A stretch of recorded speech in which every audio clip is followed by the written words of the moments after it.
নমস্কার সকলকে। Mithu's kitchen official চ্যানেলে আপনাদের সকলকে স্বাগত জানাই।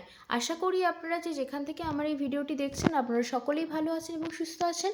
আজকে আপনাদের সাথে একটি হেলদি লাড্ডুর রেসিপি শেয়ার করে নেব, যার মেন ইনগ্রিডিয়েন্টস হচ্ছে ফ্ল্যাক্সিড বা তিসির বীজ, যাকে আমরা বাংলায় বলে থাকি। তার জন্য কিন্তু আমি এখানে একটি লোহার কড়াই নিয়েছি। এর মধ্যে আমি প্রায় 250 গ্রাম মতো ফ্ল্যাক্সিড দিয়ে দিয়েছি। এরপরে কিন্তু লো টু মিডিয়াম ফ্লেমে 5 থেকে 6 মিনিট কিন্তু হাতে সময় নিয়ে ফ্ল্যাক্সিডটা ভেজে নিতে হবে। ফ্ল্যাক্সিডটা যখন আপনারা ভাজবেন, যখন ফ্ল্যাক্সিডটা ভাজা হয়ে যাবে বুঝতে পারবেন কিভাবে বলুন তো? যখন দেখবেন বীজগুলো চারিদিকে ছিটকে পড়ছে তখন বুঝবেন যে ফ্ল্যাক্সিডটা কিন্তু ভাজা হয়ে গিয়েছে। খুব বেশি কিন্তু ভাজা যাবে না, 5 থেকে 6 মিনিট হাতে সময় নিয়ে কিন্তু লো টু মিডিয়াম ফ্লেমে ভেজে নিতে হবে, মানে ড্রাই রোস্ট করে নিতে হবে। এই সিডের তো উপকারিতার কোনো শেষ নেই, তাও আমি যতটুকু জানি আপনাদেরকে জানিয়ে দিচ্ছি। এই সিডসের মধ্যে রয়েছে প্রচুর পরিমাণে omega three fatty acid, antioxidant, vitamin ও খনিজ সমৃদ্ধ, যা কিন্তু হৃদরোগের ঝুঁকি কমাতে, ওজন নিয়ন্ত্রণে রাখতে এবং হজম উন্নত করতে, রক্তে শর্করার মাত্রা নিয়ন্ত্রণ করতে এবং কিছু ক্যান্সারের ঝুঁকি কমাতেও সাহায্য করে। তিসির বীজ খেলে বা ফ্ল্যাক্সিড খেলে হার্ট খুব ভালো থাকে, কোলেস্টেরল ও রক্তচাপ কমে এবং ত্বক ও চুল স্বাস্থ্য খুব ভালো হয়। এর কিন্তু আরও অনেক উপকারিতা রয়েছে যা আপনারা হয়তো অনেকেই জানেন, তাও যারা জানেন না আমি যতটুকু জানি আপনাদেরকে জানিয়ে দিলাম। এই এই লাড্ডুটা যদি আপনারা প্রত্যেক দিন একটি করে খালি পেটে সকালবেলায় খান তাহলে কিন্তু খুব উপকারী। যে কোনো বয়সের মানুষ খেতে পারে, তবে একেবারে ছোটো বাচ্চাদের না দেওয়াই ভালো। 5 বছর বয়স থেকে কিন্তু আপনারা প্রত্যেক দিন একটি করে এই লাড্ডু দিতেই পারেন। খুব উপকারী হয়, খেতেও কিন্তু ভীষণ ভালো হয়। এর সঙ্গে কিন্তু আমি আরও অনেক ড্রাই ফ্রুটস এবং অনেক বীজ আমি মিশিয়েছি, সেগুলো একে একে বলছি। দেখুন যেরকম আমার ওটা ভাজা হয়ে গিয়েছে, মিক্সিং জারের মধ্যে আমি নিয়ে নিয়েছি। এরপর আবারও কড়াইয়ের মধ্যে কিন্তু আমি এখানে 100 গ্রাম সাদা তিল আমি এখানে দিয়ে দিয়েছি। এবার তিলটাও কিন্তু আমি এখানে লো ফ্লেমে 5 থেকে 6 মিনিট হাতে সময় নিয়ে কিন্তু একটু ভেজে নেব। তিলটা ভাজার সময় বুঝতে পারবেন তিলের কালারটা একটু ব্রাউন কালার হয়ে আসবে, কালারটা একটু চেঞ্জ হয়ে যাবে, তখনই বুঝতে পারবেন যে আমাদের কিন্তু তিলটা ভাজা হয়ে গিয়েছে। এরপরে কিন্তু তিলটাও আমি ওই একই সঙ্গে ফ্ল্যাক্সিডের সাথেই কিন্তু গুঁড়িয়ে নেব, মানে একটা গুঁড়ো পাউডার ফর্ম করে নেব। খুব বেশি কিন্তু গুঁড়ো করা যাবে না, কারণ তিলের মধ্যেও তেল একটা ভাব রয়েছে এবং এই যে ফ্ল্যাক্সিড বা তিসির বীজ তার মধ্যেও কিন্তু একটা তেলতেলে ভাব রয়েছে। সেই জন্য যদি আপনারা বেশি গুঁড়ো করেন তাহলে কি হবে বলুন তো? তেলটা কিন্তু রিলিজ হওয়া শুরু করে দেবে। তার জন্য একটু দানা দানা থাকবে, সেই পরিমাণে কিন্তু এখানে গুঁড়ো করতে হবে। দেখুন আমি আপনাদেরকে হাত দিয়ে দেখিয়ে দিচ্ছি, এতে কিন্তু কিচ্ছু খারাপ লাগবে না, খেতে ভীষণ ভালো লাগে এই লাড্ডুটা। এরপরে আমি আবারও কড়াইয়ের মধ্যে এখানে 100 গ্রাম সানফ্লাওয়ার সিডস বা সূর্যমুখী ফুলের বীজ নিয়ে নিয়েছি। এটাকেও কিন্তু আমি ভালো করে লো টু মিডিয়াম ফ্লেমে সেম একই পদ্ধতিতে 5 থেকে 6 মিনিট হাতে সময় নিয়ে ড্রাই রোস্ট করে নেব। খুব বেশি ভাজা যাবে না, এটাও যখন ভাজবেন বুঝতেই পারবেন যে কালারটা কিন্তু হালকা গোল্ডেন ব্রাউন হয়ে আসছে, সেই সময় বুঝবেন যে খুব সুন্দরভাবে এটা ভাজা হয়ে গিয়েছে। আর প্রত্যেকটা বীজ যখন ভাজবেন দেখবেন একটা ভীষণ সুন্দর মিষ্টি গন্ধ বেরিয়ে আসবে, তখনই বুঝতে পারবেন যে আমাদের বীজগুলো কিন্তু ভাজা হয়ে গিয়েছে। এই বীজটাও কিন্তু আমার ভাজা হয়ে গিয়েছে, আমি কিন্তু তুলে রাখছি। আর হ্যাঁ, প্রত্যেকটা বীজই কিন্তু যখন গুঁড়িয়ে নেবেন না, মানে গুঁড়ো করবেন, ঠান্ডা করে গুঁড়ো করবেন, গরম অবস্থায় কোনোভাবেই কিন্তু গুঁড়ো করবেন না। আমি কিন্তু এখানে এরপরে যে সূর্যমুখী ফুলের বীজটা যে ভেজেছিলাম সেটা কিন্তু আমি এখানে মিক্সিং জারের মধ্যে নিয়ে নিচ্ছি। এটাকেও কিন্তু আমি পাউডার ফর্মে গুঁড়ো করে নেব। আমি কিন্তু সাদা তিল আর ফ্ল্যাক্সিডটা একসাথে গুঁড়ো করেছিলাম, আর হচ্ছে সূর্যমুখী ফুলের বীজটা কিন্তু আলাদাভাবে গুঁড়ো করে নেব, একসাথে কিন্তু গুঁড়ো করব না। দিয়ে দেখুন খুব সুন্দরভাবে কিন্তু গুঁড়োটা আমাদের তৈরি হয়ে গিয়েছে। এরপরে আমি সাদা তিল আর ফ্ল্যাক্সিডের যে বীজটা আমি একটি পাত্রে ঢেলেছিলাম তার মধ্যে এটা ঢেলে দিলাম। এরপরে কড়াইয়ের মধ্যে কিন্তু আমি বেশ খানিকটা পরিমাণ এখানে ঘি গরম করে নিয়েছি। এরপর ঘিটা ভালো করে গরম হয়ে আসলে 100 গ্রাম খোসা শুদ্ধ আমন্ড বাদাম আমি এখানে দিয়ে দিলাম। এখানে আমি যেই পরিমাণগুলো আপনাদেরকে বলছি আপনারা চাইলে কিন্তু কম বেশি করতেই পারেন, কোনো অসুবিধা নেই। তবে মেন লাড্ডুটা যেহেতু হচ্ছে ফ্ল্যাক্সিড দিয়ে, চেষ্টা করবেন ফ্ল্যাক্সিডের পরিমাণটা যেন বেশি থাকে। এরপরে কিন্তু আবারও সেম প্রসেসে 5 থেকে 6 মিনিট হাতে সময় নিয়ে লো টু মিডিয়াম ফ্লেমে কিন্তু আমি এখানে আমন্ড বাদামটাও ভালো করে ঘিয়ের মধ্যে ভেজে নেব, যতক্ষণ না অবধি একটা হালকা গোল্ডেন ব্রাউন কালার চলে এসছে। খোসা শুদ্ধ আমন্ড বাদাম থাকলে কিন্তু কোনো অসুবিধা হবে না, যেহেতু আমরা একটা ঘিয়ের মধ্যে ড্রাই রোস্ট করে নিচ্ছি, সেই জন্যই কিন্তু এখানে খোসা সদ্য থাকলে কোনো প্রবলেম হবে না। দেখুন আমাদের কিন্তু বাদামটা খুব ভালোভাবে ভাজা হয়ে গিয়েছে, একটা গোল্ডেন ব্রাউন কালার চলে এসেছে।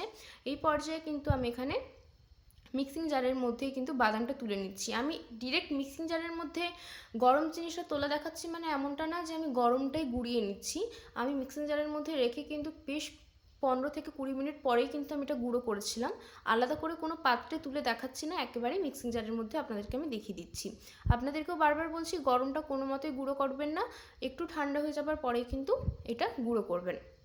দেখুন বাদামটা কিন্তু খুব ভালোভাবে ভাজা হয়ে গিয়েছে, ঘি কিন্তু অনেকটাই বেশ পরিমাণেই রয়েছে। এই ঘিয়ের মধ্যেই কিন্তু আমি আরও একটা জিনিস ভেজে নেব, সেটা হচ্ছে খুব গুরুত্বপূর্ণ একটা জিনিস আর যা শরীরের পক্ষে ভীষণ ভালো, সেটা হচ্ছে মাখানা। তার আগে দেখুন আমি কিন্তু এটা গুঁড়ো করে নিয়েছিলাম, বাদামটাও কিন্তু আমাদের ভালো করে গুঁড়ো হয়ে গেছে। আমি কিন্তু আবারও বলছি, একেবারে কিন্তু গুঁড়ো আমি করিনি, কোর্সলি গ্রাইন্ড করেছি যাতে দানা দানা থাকে। এরপরে যে ঘিয়ের মধ্যে বাদামটা ভেজেছিলাম, ওই ঘিয়ের মধ্যেই কিন্তু আমি এখানে প্রায় 100 থেকে 150 গ্রাম মতো আমি এখানে মাখানাটা ব্যবহার করেছি। সেই মাখানাটা কিন্তু আমি এখানে এবার দিয়ে দেবো। মাখানাটাও কিন্তু বেশ ভালো করে 5 থেকে 6 মিনিট লো টু মিডিয়াম ফ্লেমে কিন্তু আমি এখানে ভেজে নেব। আবারও বলছি, আপনারা চাইলে কিন্তু যে কোনো পরিমাণ, এতগুলো জিনিস যে ব্যবহার করেছি আমি, যা যা ইনগ্রিডিয়েন্টস, আপনারা চাইলে যে কোনো কিছুর পরিমাণ বাড়াতে বা কমাতে পারেন। শুধু একটা জিনিস খেয়াল রাখবেন, ফ্ল্যাক্সিডটা যেন পরিমাণটা বেশি থাকে। মাখানাটা দেখুন খুব ভালোভাবে কিন্তু আমাদের ড্রাই রোস্ট করা হয়ে গিয়েছে, আর মাখানা যেহেতু একটু ফোলা হয় না, সেই জন্য কিন্তু ঘিটা পুরোটাই টেনে নিয়েছে, তাই আলাদা করে আমি এখানে আর কোনো ঘি দিইনি। যে ঘিয়ের মধ্যে বাদামটা ভেজেছিলাম, সেই ঘিয়ের মধ্যেই কিন্তু মাখানাটা আমি এখানে ভেজে নিয়েছি। এরপরে আমি এটাও গুঁড়ো করে নেব। মিক্সিং জারের মধ্যে কিন্তু আমি এখানে মাখানাগুলোই এক এক করে দিয়ে দিচ্ছি। এরপরে মাখানাটাও কিন্তু খুব ভালোভাবে আমি এখানে একটা গুঁড়ো বানিয়ে নেব। এই লাড্ডুটা কিন্তু আপনারা বাচ্চাদেরকে টিফিনেও বানিয়ে দিতে পারেন, একটা হেলদি অপশন হিসেবে। খুব ভালো খেতে হয়, ভীষণ উপকারী, শরীরের পক্ষে ভীষণ ভালো, যে কোনো বয়সের মানুষরা খেতে পারে। দেখুন আমরা কিন্তু মাখানাটা খুব সুন্দরভাবে এখানে কোর্সলি গুঁড়ো করে নিয়েছি। আর যদি দানা দানা থাকে তাতে কোনো অসুবিধে নেই, আমি একটু দানা দানা রেখেই গুঁড়ো করেছি, খুব একটা বেশি পাউডার ফর্ম করিনি। এরপর এর মধ্যে বেশ খানিকটা পরিমাণ আমি এখানে গোলমরিচের গুঁড়ো দিয়ে দিয়েছি। এতে কি হয়, লাড্ডুর সাথে যেহেতু মিষ্টি মিষ্টি ভাব থাকে, একটা ঝাল ঝাল ভাবও লাগবে, সেই জন্য ভীষণ ভালো একটা ফ্লেভার আসে। সেই জন্যই কিন্তু আমি এখানে গোলমরিচের গুঁড়োটা ব্যবহার করেছি। আপনারা চাইলে কিন্তু এখানে সামান্য পরিমাণ জায়ফল গুঁড়োও ব্যবহার করতে পারেন, তাতেও ভীষণ ভালো আসে ফ্লেভারটা। এরপরে কিন্তু সমস্ত শুকনো উপকরণ যা যা আমি এখানে ব্যবহার করলাম, ফ্ল্যাক্সিড, সাদা তিল, তারপরে হচ্ছে সূর্যমুখী ফুলের বীজ, মাখানা, আমন্ড, বাদাম, সমস্ত যে গুঁড়ো আমি একটা পাত্রের মধ্যে ঢেলেছিলাম, সেই সমস্ত কিছু কিন্তু আমি এখানে গোলমরিচ গুঁড়োর সাথে ভালো করে মিশিয়ে নেবো। যত ভালো করে মেশানো হবে শুকনো উপকরণগুলো, ততই কিন্তু লাড্ডুর মধ্যে যখন আমরা গুড় দিয়ে পাকটা দেব, তখন কিন্তু খুব ভালোভাবে লাড্ডুটা তৈরি হবে। এই জন্যই কিন্তু সমস্ত শুকনো উপকরণগুলোকে আগে ভালো করে মিশিয়ে নিতে হবে। যদি ভালো করে মেশানো না হয়, তাহলে কিন্তু লাড্ডুর মধ্যে কিন্তু সেইভাবে টেস্টটা আসবে না। যেহেতু গোলমরিচের গুঁড়োটা এখানে ব্যবহার করেছি, এই লাড্ডুর মধ্যে কিন্তু কোনোভাবে এলাচের গুঁড়োটা ব্যবহার করবে না। এলাচের গুঁড়োর ফ্লেভারটা কিন্তু এই লাড্ডুর মধ্যে খুব একটা ভালো লাগে না। অবশ্যই করে আমি বলবো গোলমরিচের গুঁড়োটা দিতে, আর যদি আপনারা পারেন তো জায়ফলের গুঁড়োটাও দিতে পারেন। আমি এখানে জায়ফলের গুঁড়োটা স্কিপ করেছি। এরপরে হচ্ছে আমি এখানে প্রায় 450 গ্রাম মতো আখের গুড় নিয়েছি। আপনারা চাইলে কিন্তু এটা পাটালি গুঁড়ো করতে পারেন, আমি এখানে আখের গুড়ের ব্যবহার করেছি। আমি আবার ওই কড়াইয়ের মধ্যে কিন্তু আখের গুড়টা দিয়ে দিয়েছি। এটা কিন্তু ভালো করে গলে গেলেই কিন্তু আমরা এটা ওই সমস্ত গুঁড়ো যে বানিয়ে রেখেছি তার মধ্যেই দিয়ে দেব। এইটাই কিন্তু কোনো এমন ব্যাপার নেই যে খুব ভালো একদম হচ্ছে পাক হতে হবে, সেরকম কোনো ব্যাপার না, একটু গলে গেলেই হবে।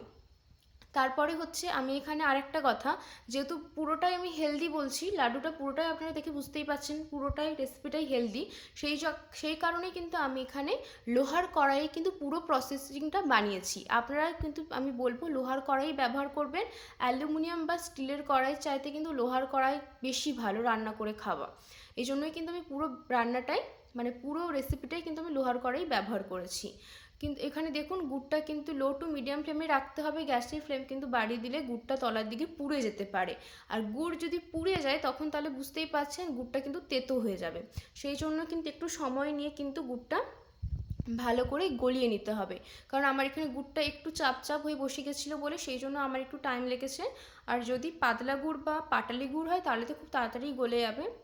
আমি একটু সময় নিয়ে, হাতে সময় নিয়ে গুড়টা কিন্তু একটু এখানে গলিয়ে নিয়েছি। আপনাদের যদি পাটালি গুড় ব্যবহার করে থাকেন তাহলে আশা করবো আপনাদের বেশি সময় লাগবে না। তবে কোনোভাবেই কিন্তু এই লাড্ডুটা আপনারা কিন্তু নলেন গুড় বা খেজুর গুড়ে বানাবেন না, তাতে কিন্তু খুব একটা ভালো টেস্ট আসে না। আপনারা কাজ করবেন, হয় খেজুর গুড়ে বানাবেন, না হয়তো পাটালি গুড়ে বানাবেন। দেখুন খুব সুন্দরভাবে কিন্তু আমাদের গুড়টা গলে গিয়েছে আর ভীষণ ভালোভাবে একটা ফুটে উঠেছে। এই সময় কিন্তু আমরা এখানে গ্যাসের ফ্লেমটা অফ করে দেব। আর গুড়টা গরম থাকা অবস্থাতেই কিন্তু সমস্ত গুঁড়ো উপকরণগুলোর মধ্যে গুড়টা আমরা ঢেলে দেব। এই সময় কিন্তু খুব ভাইটাল একটা ব্যাপার, যাতে এখন তো প্রচণ্ড গরম রয়েছে বিষয়টা, সেই জন্য কিন্তু হাত তো লাগাতে পারবো না, তাই একটা আমি খুন্তির সাহায্যেই কিন্তু এটা পুরোটা মিশিয়ে নিতে হবে। একেবারে ঠান্ডা করে যদি আপনারা লাড্ডুর পাক দিতে চান তাহলে কিন্তু কোনো মতেই লাড্ডুটা পাক ধরবে না। তাই হাতে সহ্য করা যাবে এই অবস্থা যখন থাকবে সেই সময় কিন্তু আমাদেরকে লাড্ডুটা পাকাতে হবে। এটা কিন্তু খুব, লাড্ডু পাকানো যে কোনো লাড্ডুই তৈরি করুন না কেন, এটা কিন্তু একটা ভাইটাল কথা মাথায় রাখতে হবে যে যখন আপনারা লাড্ডুটা পাকাবেন যাতে অল্প হলেও জিনিসটা গরম থাকে।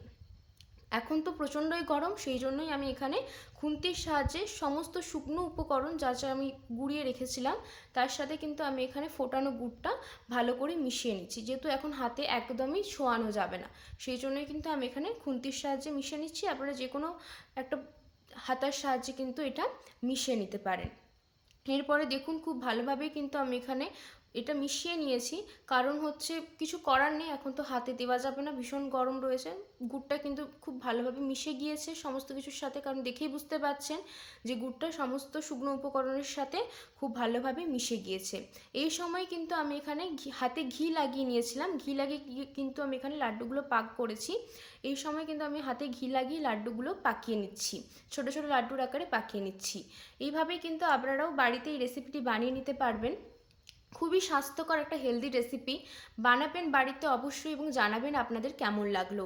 রেসিপিটি যদি ভালো লেগে থাকে অবশ্যই আমার চ্যানেলটিকে সাবস্ক্রাইব করবেন, লাইক শেয়ার কমেন্ট করতে ভুলবেন না। আর এরকম নিত্য নতুন রেসিপি পেতে আমার চ্যানেলের পাশে থাকার অনুরোধ রইল। দেখুন লাড্ডুগুলো কিন্তু খুব সুন্দরভাবে পেকে যাচ্ছে। এটা যদি খুব ঠান্ডা হয়ে যেত না তাহলে কিন্তু লাড্ডুগুলো পাক ধরতো না। এখন কিন্তু আমি যখন লাড্ডুগুলো পাকাচ্ছি তখন কিন্তু খুব ভালোই গরম রয়েছে। হাতে অবশ্যই ঘি মেখে নেবেন, তাহলে কিন্তু লাড্ডুগুলো পাকাতে খুব একটা অসুবিধা হবে না। রেসিপিটি আপনাদের কেমন লাগলো অবশ্যই কমেন্ট করে জানাবেন। যদি ভালো লেগে থাকে চ্যানেলটিকে সাবস্ক্রাইব করে আমার চ্যানেলের পাশে থাকার অনুরোধ রইল। আর একবার হলেও কিন্তু বাড়িতেই রেসিপিটি বানানোর অনুরোধ রইল। কেমন লাগলো রেসিপিটি অবশ্যই কমেন্ট করে জানাবেন।